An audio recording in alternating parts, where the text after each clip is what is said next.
Duncan, what did it take to get to this point to open the markets this morning? A lot of hard work by a lot of people and a lot of communication across the industry with regulators, with city, state, and federal officials. You name it, tons of communication. We basically turned the office in my house into a war room the last couple of days. We've had people here for the last 72 hours, all kinds of connectivity testing with the street just to make sure that their contingency sites were operational. So a lot of work went into what has been a very smooth opening this morning. How confident are you the rest of the day runs as smoothly as the open this morning?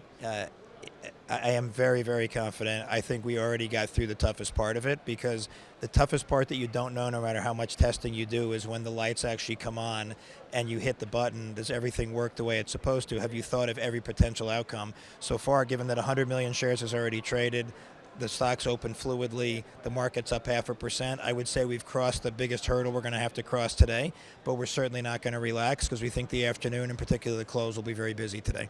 What are the big unknowns still left open, and what are the things that worry you or concern you the most going forward for the day? Right, so there's a few unknowns out there that I think so far we're dealing with. For example, we've been asked a lot, it's great that you're on generator power. We've heard that other people's generators didn't work or something happened. What happens if it doesn't? You know, knock on wood, our generators are very secure. We can run on generator power for as long as we would have to. Con Ed is telling us we'll be up by the end of the week. Certainly, we hope to be up by the weekend, and then Monday we should be back in business completely normally. So that's one unknown.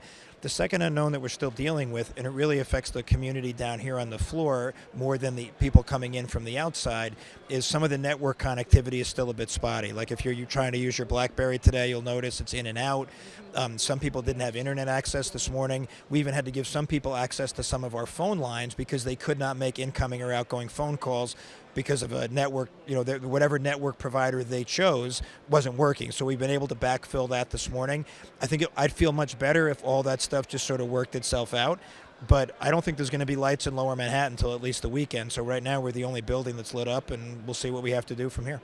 Why was it so important to open for today? I think there were a couple of reasons. One, the decision to be closed Monday and Tuesday, just from a human safety point of view, was the right thing to do.